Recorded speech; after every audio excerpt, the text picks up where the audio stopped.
7 días. La actualidad semanal con perspectiva evangélica. Hola amigos, le damos una cordial bienvenida a 7 días. Reanudamos este espacio después de los meses de verano, largos meses y calurosos, pero con mucha ilusión empezamos de nuevo este programa semanal.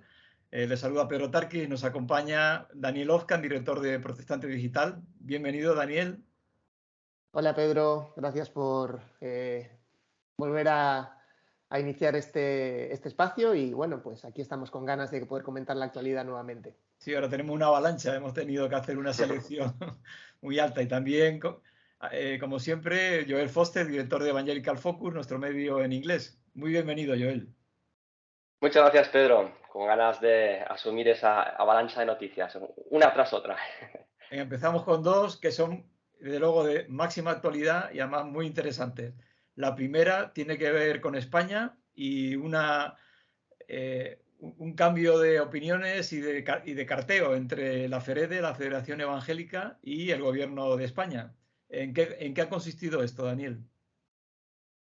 Bueno, pues hemos estado contando desde hace ya varios meses y de hecho lo hemos hecho también en este programa, cómo se ha ido desarrollando todas las leyes, tanto la ley trans y LGTBI, sobre todo esa, y también la ley del aborto. Son dos leyes con un marcado carácter ideológico y que por lo tanto pues evidentemente despiertan tensión y también debate, y debate social, por supuesto. Y hemos estado un poco al tanto de ese debate social.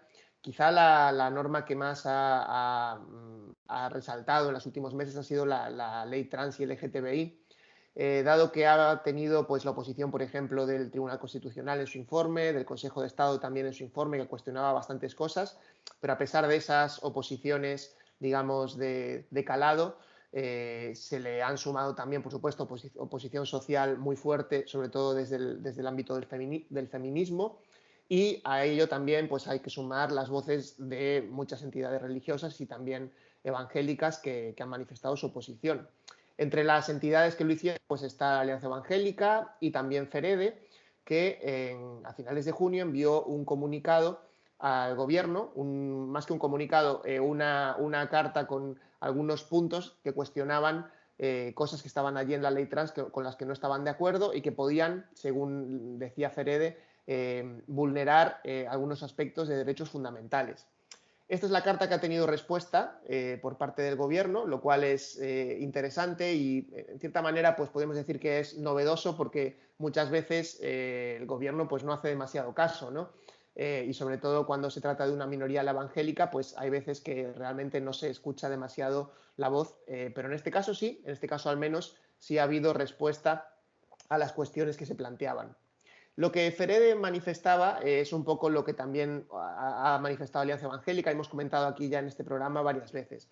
Los aspectos negativos de la ley tienen que ver sobre todo con la autodeterminación de género, es decir, que la gente pueda elegir o decidir de qué género ser en un sentido y que esto también tenga un reflejo en el registro, que esto lo puedan hacer menores de edad y muchas veces incluso sin el consentimiento paternal. Luego otro de los detalles que se fijaba FEREDE tiene que ver con el ámbito educativo, es decir, que la ideología LGTBI y trans se pueda difundir y cómo se va a difundir en el ámbito educativo. Y finalmente, pues lo que tiene que ver también con el hecho de que es una minoría que pasa de estar, de alguna manera, que pueda tener sus problemas por discriminación, pero que pasa a ser una minoría casi privilegiada, ya que pues hay cosas en la ley que les pone de alguna manera, pues que les da privilegios y que de alguna manera FEREDE entiende que se podría desarrollar una ley que abordara a todas las minorías en conjunto y no como se ha hecho en esta ocasión. Así que eso es un poco lo que hemos estado viendo, en lo que FEREDE de alguna manera decía que había que corregir. Y ante ello, pues la respuesta que ha habido del gobierno. Una respuesta Daniel, antes de ver la respuesta del gobierno, decir que, por un lado, felicitar a FEREDE. Realmente yo creo que su actuación ha sido valiente, porque es una denuncia, ¿no? Y de alguna forma un enfrentamiento con el gobierno. Creo que está muy bien articulado, lo has explicado perfectamente bien. es muy positivo también este encaje y esta coincidencia de la Alianza Evangélica con la FEREDE, porque hace un frente unido, ¿no?, frente a esta situación, y yo creo que es para congratularnos, ¿no?, por lo menos de esta reacción, de no permanecer indiferentes y de hacer este bloque y presentárselo al gobierno. Perdona, era Sí, para sí. no apuntar en esta parte que yo creo que es importante y ya Sí, digo. un matiz muy necesario. Gracias, Pedro. Y desde luego que esa voz unida de los evangélicos, de alguna manera, creo que también pues, está teniendo esa incidencia, ¿no? Está ayudando a que al menos pues, escuche la voz de los evangélicos en este aspecto concreto que nos preocupa, ¿no? Y que no estamos solos tampoco en eso. Como hemos dicho antes, hay muchos colectivos y mucho ruido alrededor de esta norma por las cosas que propone. En todo caso, la carta del gobierno pues, no ha sido demasiado satisfactoria.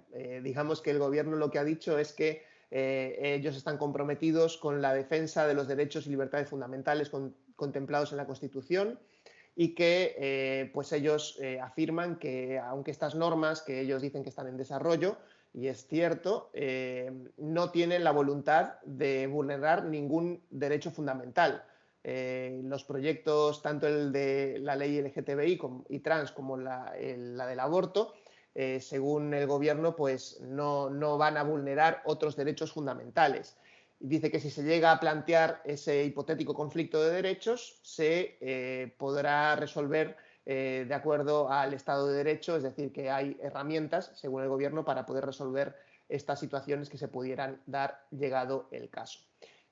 Como decimos, FEREDE pues, ha considerado que la respuesta pues, no es demasiado convincente, ya que finalmente pues, no va al punto de ninguno de los aspectos que se señalaban. Y me dejaba uno de los puntos de la ley trans, que era el tema de las terapias de conversión, que realmente pues, se propone una penalización de estas terapias, pero no se define realmente lo que son estas terapias, ¿no? Y esa indefinición es la que puede resultar también preocupante, ya que en el ámbito evangélico no se realizan terapias de conversión, pero sí que se puede pues, ofrecer oración, acompañamiento, ayuda, asesoramiento a personas en cualquier aspecto de su vida y también, por supuesto, en lo que tiene que ver con su identidad o su sexualidad. Así que eso es un poco el resumen de lo último que ha pasado con respecto a estas normas. Recordar que estas normas están ahora mismo en trámite parlamentario. Además, van a estar en un trámite acelerado, o sea, se va a intentar que de alguna manera los plazos corran. El gobierno tiene un poco de prisa porque sabe que la legislatura no le queda tampoco tanto tiempo y tienen interés en poder sacarlas adelante, ya que es uno de los compromisos que tenían también en su programa electoral. Así que veremos si realmente qué pasa con esas normas ahora que están en el Congreso y tienen que pasar por ciertos filtros de debate todavía. Yo decía ante esto, por un lado, el tema ideológico, ¿no? Me sorprende todas estas leyes, el impulso que dan, cuando, por ejemplo, hay situaciones como la del suicidio, que se suicidan más de 10 personas al día, muchas de ellas jóvenes. Es la causa de muerte entre jóvenes más importante, por encima incluso de accidentes de tráfico. Y sin embargo, eso queda relegado y tanto interés y en impulsar, incluso saltándose, como bien has explicado, los trámites habituales que tiene que seguir una ley de este calado. Y la respuesta del gobierno, en lo más suave que se me ocurre, es absurda. Dice, si hay un conflicto de derechos, aplicaremos el Estado de Derecho. El Estado de Derecho es la ley y la ley usted acaba de decir pues que un padre no puede educar a sus hijos sino con las leyes de antihomofobia, pro LGTBI, a favor de la transexualidad, con lo cual no es que dejemos de respetar esas ideas, es que nos las impone usted, ¿no? Y en el tema del aborto, que un menor de edad pueda abortar sin conocimiento del padre o de la madre, pues es que es terrible. Es como si se decide operarse un menor de edad y los médicos lo deciden con el menor sin que los padres sepan en qué se va a meter, ¿no? Entonces, a mí me parece una respuesta tan, sin sentido, que realmente lo que hace es preocupar, ¿no? Más que aclarar la posición del gobierno. Sí, al menos digamos que ha respondido, pero como no responde nada, pues te quedas un poco así como sin saber muy bien cuál va a ser el siguiente paso, ¿no? Realmente vamos a ver qué pasa con esta norma, digamos, con la ley trans. Es verdad que la ley del aborto es otro debate, pero bueno, quizá lo podamos dejar aparte en el día de hoy porque si nos metemos ahí también tiene tema y también lo hemos comentado otras veces, ¿no?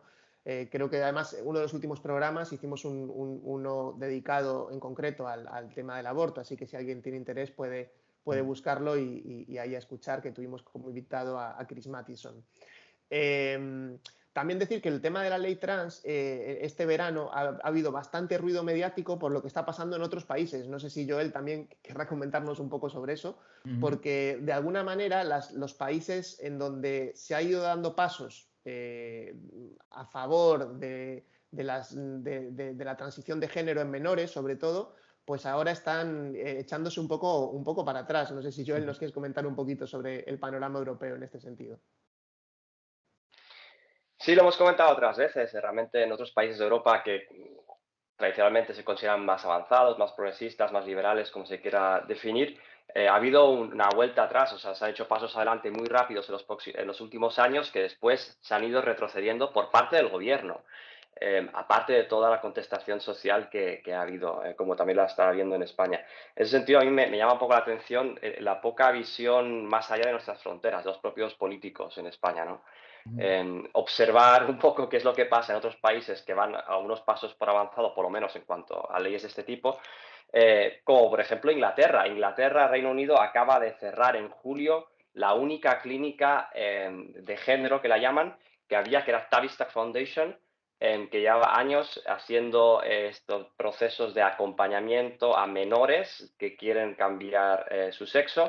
Y después también pues derivación hacia bloqueadores de hormonas, a operaciones, etcétera, en menores de edad. Esa es la única clínica que había pública del sistema social, de la seguridad social, y lo que ha pasado es que tras una investigación muy seria hecha por gente de referencia médica del sistema público, salió un informe demoledor que decía que se estaban llevando a cabo prácticas que iban en contra de la seguridad de los niños, en contra del bienestar psicológico, psiquiátrico de los niños y sin las medidas de calidad básicas en cuestiones médicos, que ha llevado finalmente al cierre. O sea, la única clínica que había, muy famosa, muy polémica, ha sido cerrada por el gobierno. Sería triste que en España, que estamos empezando este proceso con el tema trans, ahora empecemos a hacer los mismos errores que podemos observar en otros países, ¿no? Que no tomemos en cuenta un poco cuál es la historia en otros lugares de Europa. Y en Estados Unidos también hay asociaciones de padres que se han revelado ante la situación que han sufrido sus hijos y jóvenes o niños que han pasado esa transición, que después se han dado cuenta o dicen que han sido obligados o se les ha condicionado para ir en ese camino, y que se llaman, ya tienen un nombre, de transitioners, o sea, los que han revertido la transición, algunos ya con cirugías que son irreversibles. O sea que sí que, como bien decís, sería importante que se tuviera conciencia de quienes han ido más adelante y que el resultado no está siendo ni mucho menos el que se esperaba. Incluso hay un estudio en Estados Unidos de que el índice de suicidios entre transexuales que han seguido el proceso es mayor que entre aquellos que no lo han hecho. O sea que en fin, hay datos para pensar muy despacio el riesgo y la bondad o maldad de cómo se está llevando adelante el abordaje de la disforia de género. Sí, quizá lo que falta es un poco finalmente yo creo que le falta la punta de la exposición mediática que dé el salto ya, porque sí que a nivel de, por ejemplo, de columnas de opinión cada vez se ven más gente que está empezando a opinar que esto no va a ningún lado, y sobre todo ahí, claro, digamos que el movimiento feminista tiene una fuerza importante porque es muy respetado aquí en España, y realmente, bueno, llama la atención que el movimiento feminista, que tradicionalmente pues está vinculado a la izquierda y con mejor relación con los partidos progresistas, pues realmente se está oponiendo de manera muy firme, ¿no? Y por ahí es donde yo creo que cuando llegue el momento de aprobarse la norma, pues vamos a ver qué ocurre, ¿no? Porque es posible que partidos que de alguna manera han estado apoyando, como sobre todo el PSOE, ¿no? Que ha estado apoyándolo, pero no estando muy seguro, ¿no? Dando pasos, pero tampoco muy convencido, porque sabe que hay debate también interno en su partido, y quizá llegue el momento en que tengan que tomar la decisión final, ¿no? ¿Qué se va a hacer? ¿Vais a votar a favor de esto?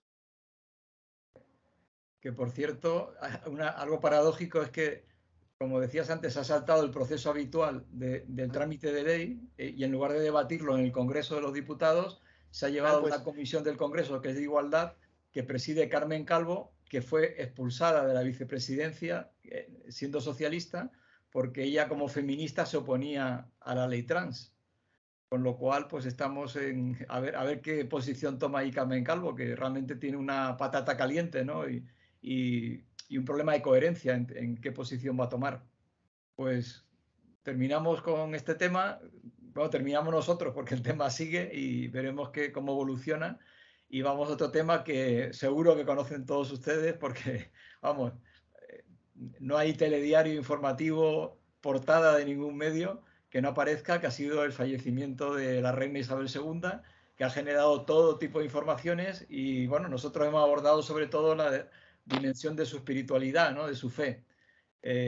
Explícanos, Joel, cómo se ha ido evolucionando y qué contenido ha tenido lo que hemos divulgado de ella. Sí, como dices, Pedro, es un tema que seguimos oyendo. Durante días ya, la reina Isabel II, Queen Elizabeth, murió a sus 96 años después de 70 años de reinado el jueves 8 de septiembre y durante esos 10 días que estaban planificados de lo que se hablaba, esa operación del puente de Londres, ¿no? Cómo estaba especificado cómo iba a ser todo el proceso hasta su funeral. Su funeral aún no se ha dado, va a ser el lunes día 19. Así que en esta larga procesión en la que hemos visto también estas colas, estas imágenes, ¿no? De miles y miles de personas intentando poder pasar delante del féretro para por lo menos despedirse de alguna forma, pues esto comenzó en Escocia, en Balmoral, donde estaba la reina, en ese momento en el que murió, que es su residencia de vacaciones. Después Edimburgo, donde hubo también esa procesión, ahora en Londres. Y como decías, dentro de todo este seguimiento mediático a nosotros nos ha interesado su fe. Seguramente con otros personajes públicos no haríamos quizá un seguimiento tan cercano, pero en su caso todo apunta y desde diferentes fuentes, en primer lugar de ella misma, que ella creía en Jesús, que ella era una seguidora comprometida con el Evangelio. Fijaos en su corazón, en el año 1952, cuando fue coronada, ella decía: orad por mí, que Dios me dé sabiduría y fuerza para llevar adelante mi reinado y que pueda servirle fielmente a Dios y a vosotros en todos los días de mi vida. Desde pequeña se dice que ella tiene un interés en Dios. Por ejemplo, el rey Jorge VI, en un discurso de Navidad, como sabéis, en Inglaterra los reyes se dirigen a la nación por televisión, pues el padre ya leyó un trozo de un poema que ella había escrito cuando ella era una niña. En el año 2000, por ejemplo, decía: para mí, Isabel II decía, para mí las enseñanzas de Cristo y mi propio rendir cuentas ante Dios proveen el marco en el cual trato de vivir mi vida. Y como muchos de vosotros, he tenido mucha confort en los momentos difíciles recibiendo las palabras y el ejemplo de Jesucristo. Realmente era interesante un artículo que publicábamos también en Protestante Digital, en Evangelical Focus, un pastor evangélico de ahí de Inglaterra, en Sunderland, en el norte. Él decía que la reina siempre había sido muy privada con sus opiniones políticas, ¿no? A veces se dice que ella opinaba por la forma de vestir o por los colores que usaba más que por sus palabras, porque era una persona que sabía muy bien cuál era su papel como jefe de Estado, pero no jefe de gobierno, lógicamente.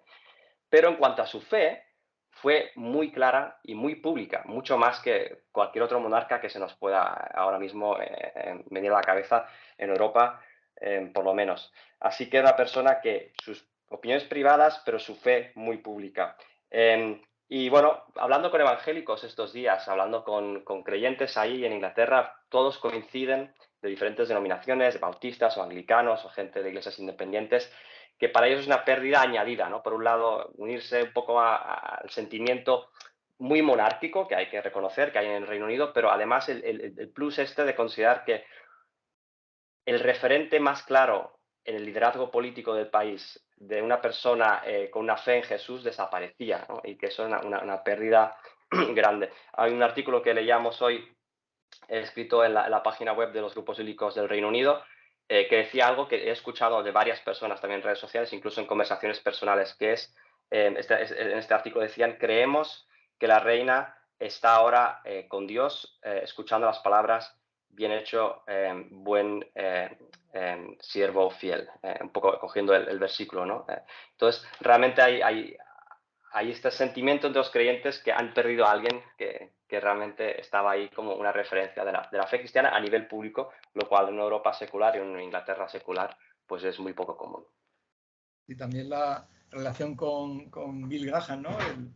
El encuentro que tuvo, e incluso la propia Fundación Billy Graham ha hecho un comunicado diciendo que se reunieron 12 veces y que les unía una común fe en Jesús. O sea que, y como ella, en la serie de Crown, que Sí. de alguna forma supone lo que es el diálogo, pero bueno, tiene fuentes. Ella le dice que cómo puede ser reina siendo cristiana, ¿no? ¿Qué sentido tiene? Y Billy Graham le dice que es el tema de misión y servicio, ¿no? El lugar donde Dios está puesto, sea el que sea, en el caso de ella como reina, y está claro, y que por cierto le invitaba a predicar, y eso en la institución anglicana era como un poco mal visto. De hecho hubo objeciones, porque claro, era dentro de una gran iglesia traer a un campesino de Estados Unidos que predicaba en los campos de fútbol, etcétera, ¿no?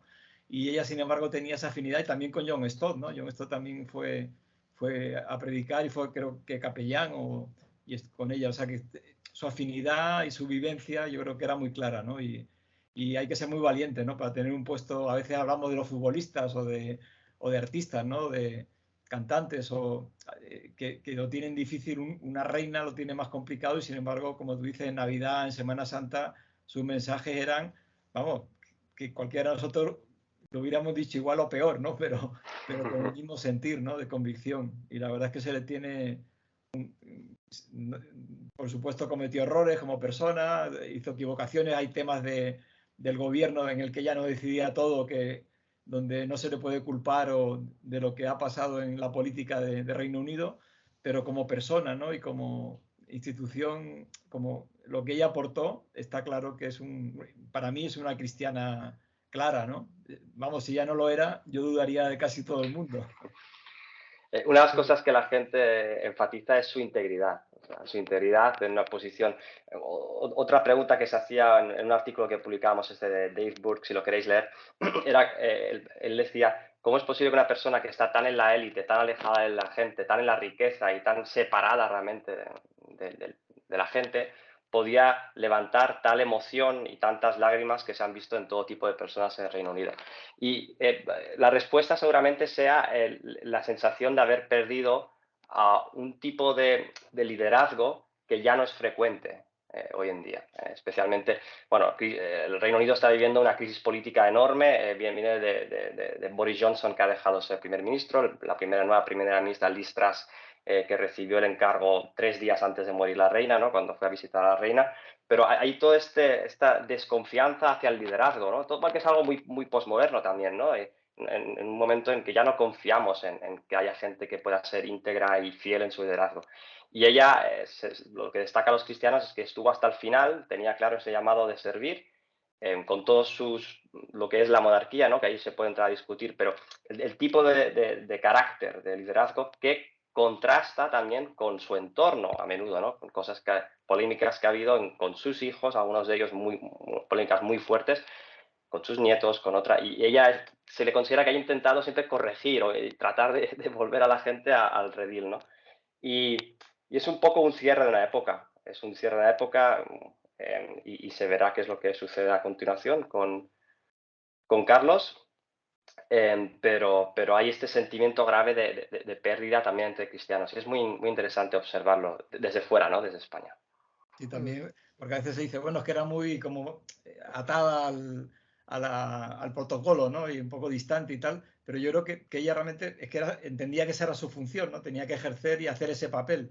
Pero hay anécdotas, a mí me llamó mucho la atención, me ha hecho mucha gracia, que indicas cómo era ella en la intimidad, que mucha gente dice que tenía un gran sentido del humor. Y cuentan que estaba en Balmoral, justo en tiempo de vacaciones, dando un paseo por las afueras de su palacio, y con el guardaespaldas, y se encontró con unos turistas americanos que estaban allí. Esto lo contaron el propio guardaespaldas, Y cuando la vieron le dijeron, hombre, usted está aquí, ¿sabe usted, conoce a la reina? Y entonces dice ella, sí, sí, a veces pasea por aquí. Y le dice, ¿y la conoce bien? Dice, bueno, le dice la reina, el que la conoce bien es este señor que es su guardaespaldas. Y entonces empezaron a hablar con él y dice, nos saca una foto con el guardaespaldas, y la reina le sacó la foto con el guardaespaldas y después le dijo al guardaespaldas, si quiere le saco también una foto con esta señora. Y después le decía a la reina, anda, que cuando lleguen a Estados Unidos y vean que yo era la reina, qué sorpresa se van a llevar, ¿no? O sea, ese sentido del humor tan sencillo, ¿no? Y tan cercano en lo que era la persona detrás del personaje, ¿no? Que yo creo que también nos habla de eso, de una creyente que no se tenía creído, ¿no? Que fuera una persona por encima del resto de los mortales. Pues nada, la Sí, echaremos de menos, de verdad, desde luego. a Isabel II. Hay otro detalle que también a raíz de este tema, ha habido muchísimos comentarios, ¿no? en redes sociales y sobre todo en nuestras páginas hemos recibido pues multitud de comentarios. Ya yo he explicado un poco el motivo de por qué hablar de ella, pero también pues ver que hay cantidad de personas que realmente están informándose o de alguna manera desinformándose sobre personajes históricos incluso, ¿no? Como la reina y cayendo a veces en teorías conspiratorias que son absolutamente ridículas. Evidentemente es un personaje que no podemos abarcarlo nosotros en todos sus aspectos y seguro que hay muchísimo que no podemos conocer, ¿no? Pero desde luego lo que es la fe, la parte de la fe sin duda como ha dicho Joel y también Pedro, pues no hay ninguna duda sobre ello.